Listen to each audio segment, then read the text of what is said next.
Nuestro caso clínico es de un paciente llamado Manchas. Es un schnauzer, macho entero, color sal y pimienta, de 8 años de edad.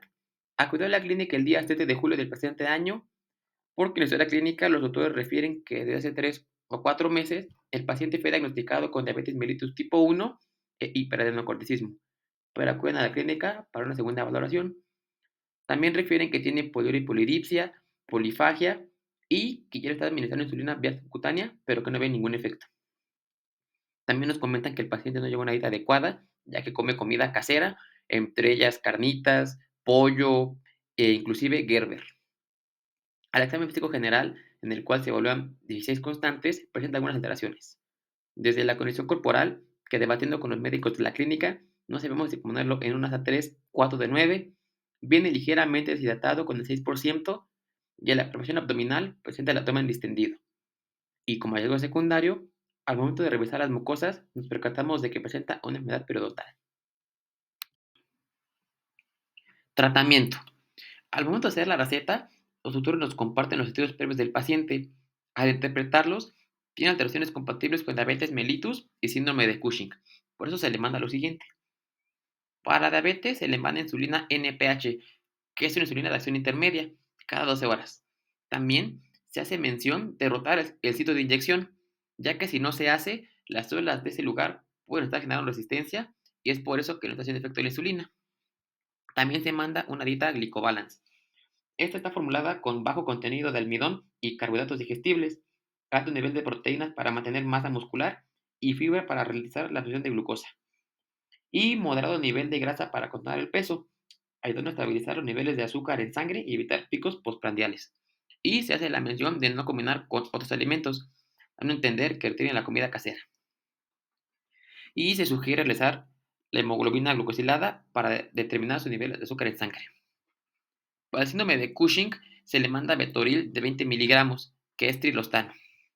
Este es un análogo de hormonas esteroideas que inhibe competitivamente la enzima 3 beta hidroxiesteroide deshidrogenasa, lo que da lugar a una disminución de los niveles circulantes de hormonas esteroideas adrenales y gonadales, entre ellas el cortisol y la aldosterona. También se sugirió realizar el test de supresión con dexametasona a dosis baja. De acuerdo a la historia clínica proporcionada como primer diagnóstico diferencial, tenemos insuficiencia renal. En el hemograma encontraríamos que el paciente tiene una anemia normocítica normocrómica no regenerativa. Esto indica que hay una disminución en la cantidad de glóbulos rojos y la médula ósea no está respondiendo adecuadamente. En cuanto a la bioquímica, esperaríamos encontrar una hiperazotemia renal por la incapacidad de los riñones para filtrar y eliminar productos de desecho nitrogenado. También encontraríamos hiperfosfatemia e hipocalcemia porque la acumulación del fósforo en el riñón no se puede excretar y el exceso de fósforo se une al calcio en la sangre y reduce el calcio libre disponible. También encontraríamos hipercalemia porque por la pérdida excesiva de potasio en la orina. También hipoproteinemia e hipoalbuminemia porque hay una menor producción hepática si hay una enfermedad crónica y la pérdida de proteína a través del riñón que no está funcionando adecuadamente. También encontraríamos acidosis metabólica, que ocurre porque los riñones no pueden secretar adecuadamente los iones de hidrógeno y no pueden regenerar el bicarbonato y esto hace que haya una alteración en el pH sanguíneo. También observaríamos una elevación de las enzimas ALT y AST, lo cual sugiere un daño hepático. En cuanto al urianálisis, encontraríamos hipostenuria porque el riñón ha perdido su capacidad para concentrar la orina porque hay un daño tubular y proteinuria porque hay una capacidad de reabsorber las proteínas filtradas. Segundo diagnóstico diferencial, cetoacidosis diabética. Es la deficiencia de insulina que impide que las células utilicen la glucosa como fuente de energía. Entonces, en el hemograma encontraríamos una leucocitosis leve, que es una respuesta común al leucograma de estrés. También observaríamos hemoconcentración y esta podría deberse a la deshidratación y a una diuresis osmótica. En cuanto a la bioquímica, observaríamos hiperglucemia debido a la falta de producción de insulina, hiperazotemia prerrenal porque la tasa de filtración glomerular es baja.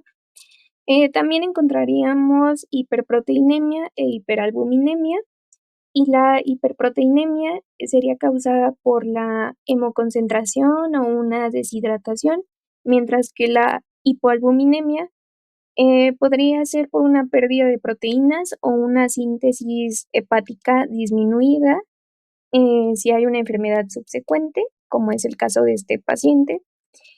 También podríamos encontrar una hiponatremia, hipopotasemia, y esto se puede deber a que el sodio se diluye por el efecto osmótico de la glucosa, y la hipopotasemia es frecuente porque el potasio se pierde en la orina debido a la poliuria.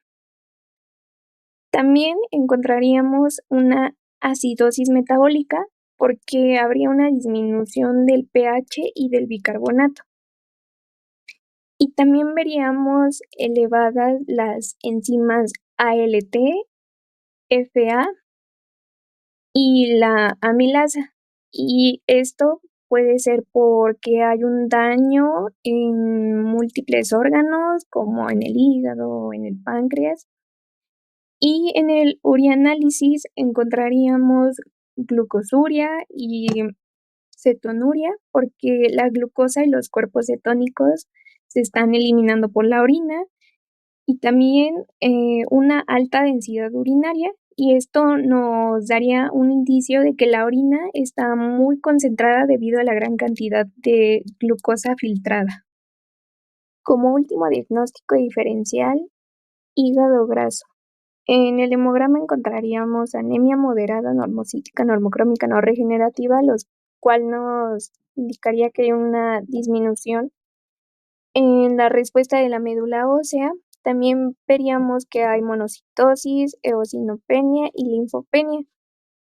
Y esto lo relacionamos con una respuesta al estrés o al efecto de glucocorticoides, y en este caso el paciente tiene hiperadrenocorticismo, entonces tendría sentido. Y en la bioquímica vamos a encontrar las enzimas FA y ALT elevadas, y esto puede ser por la acción de hormonas esteroideas, por el uso de glucocorticoides, y nos indican que hay una colestasis. La ALT también nos indica que hay una degeneración hepatocelular, y también podríamos encontrar hiperglucemia, hiperazotemia, hiperfosforemia, eh, hipercolesterolemia, y estas alteraciones nos dicen que hay una disminución metabólica que está causada por la enfermedad hepática. Y en cuanto a la hiperglucemia y la hipercolesterolemia, es común porque hay una alteración en el metabolismo de los carbohidratos y los lípidos porque el hígado no está funcionando correctamente.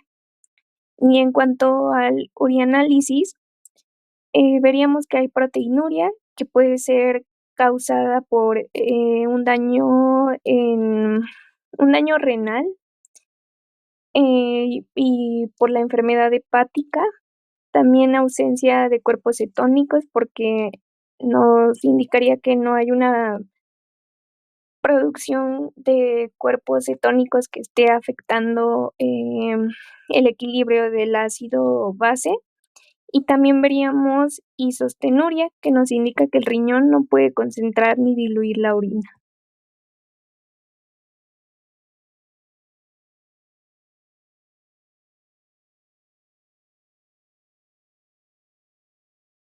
Como se mencionó anteriormente, este paciente ya tenía diagnóstico, el cual era diabetes tipo 1 e hiperadrenocorticismo. Había iniciado un tratamiento, sin embargo, los dueños comentaron que no han notado cambios importantes, por lo que se realizó esta segunda valoración con nuevos estudios de laboratorio. Al revisar el hemograma, encontramos que el hematocrito, hemoglobina, y los eritrocitos están por debajo del valor normal. Esto nos indica que el paciente presenta anemia. Además, la concentración globular media de hemoglobina se encuentra elevada, lo cual nos sugiere que se trata de una anemia hipercrómica, generalmente relacionada con procesos de hemólisis. También se observaron equinocitos, lo cual está asociado a la deshidratación que presenta el paciente. Por otro lado, los monocitos se encuentran aumentados, lo cual corresponde a un proceso inflamatorio crónico o al efecto del cortisol, algo que podemos ver tanto por estrés como por el mismo hiperadrenocorticismo. En los resultados de la bioquímica se observa una hiperglucemia, lo que nos confirma que la diabetes del paciente sigue descompensada y que existe resistencia a la insulina, favorecida por los niveles altos del cortisol.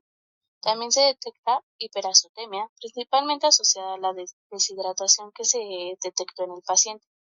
Las enzimas hepáticas se encuentran elevadas, sugiriendo una hepatopatía inducida por esteroides, un hallazgo muy frecuente en perros con Cushing, y además puede haber cierto grado de colestasis. La seca también aparece elevada, lo cual está relacionado con daño o estrés muscular. Finalmente, se observan alteraciones compatibles con acidosis metabólica y una hipoagulinemia que puede deberse tanto a inflamación como a la misma afectación hepática. En el uroanálisis se observa una densidad urinaria de 1.035. Este valor está dentro de la referencia para caninos, aunque generalmente los pacientes diabéticos pueden presentar densidades más bajas si es que están en tratamiento. Para el caso particular de manchas, este valor puede explicarse por el estado de deshidratación anteriormente reportado.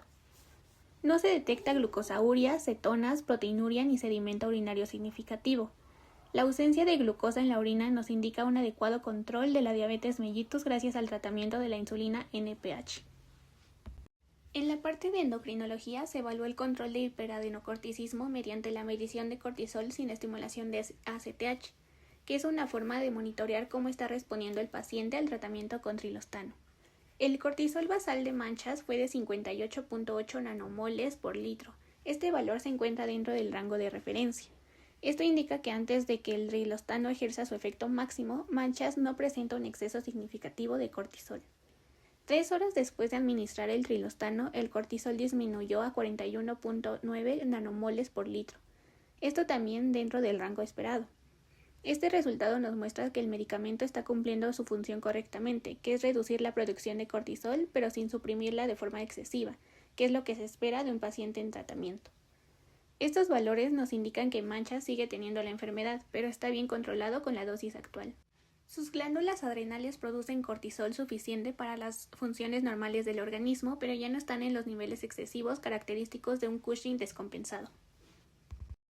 Dentro de las pruebas tenemos pruebas de diagnóstico por imagen. Para el síndrome de Cushing, el diagnóstico por imagen de las glándulas suprarrenales y de la hipófisis se puede acompañar de una radiografía abdominal, una ecografía, una TSE o una RM. La ecografía abdominal es un método más sensible para identificar y diferenciar el hiperadenocorticismo hipofisiario. También tenemos la prueba de estimulación con ACTH. Tiene una especificidad alta. La prueba mide la reserva adrenal al administrar la ACTH a las adrenales que van a liberar el cortisol a la circulación. Para la diabetes tenemos la evaluación ecográfica de abdomen, ya que ayuda a confirmar el diagnóstico de enfermedades recurrentes como serían la pancreatitis, lipidosis hepática, infecciones urinarias, entre otras. También tenemos la medición de la presión arterial. En ambas patologías es importante realizarlo, ya que en el caso de la diabetes hay un porcentaje de prevalencia del 50% y en el caso del hiperadenocorticismo está entre el 40 y el 80% y pues van a presentar hipertensión arterial. Por último, tenemos a la tomografía computarizada. Esta va a ser de gran valor para evaluar la extensión de tumores hipofisiarios en perros con hiperadenocorticismo. Después de integrar todo el caso, llegamos a la conclusión que, debido a un problema en el eje hipotálamo-hipófisis adrenal, el paciente presentó síndrome de Cushing y como consecuencia diabetes mellitus, aunado también a una mala dieta del paciente, predisposición genética y también a una mala aplicación de la insulina. Pese a esto, haberle proporcionado una dieta balanceada a manchas y la correcta aplicación de la insulina, En sus últimos resultados, la fructosamina disminuyó en comparación de los primeros resultados. Sin embargo, seguía estando aumentada con base a los valores de referencia, y había analitos que seguían elevados por las mismas patologías. Por último, debido al trilostano, disminuyeron las hormonas esteroideas, haciendo que estén entre los valores de referencia.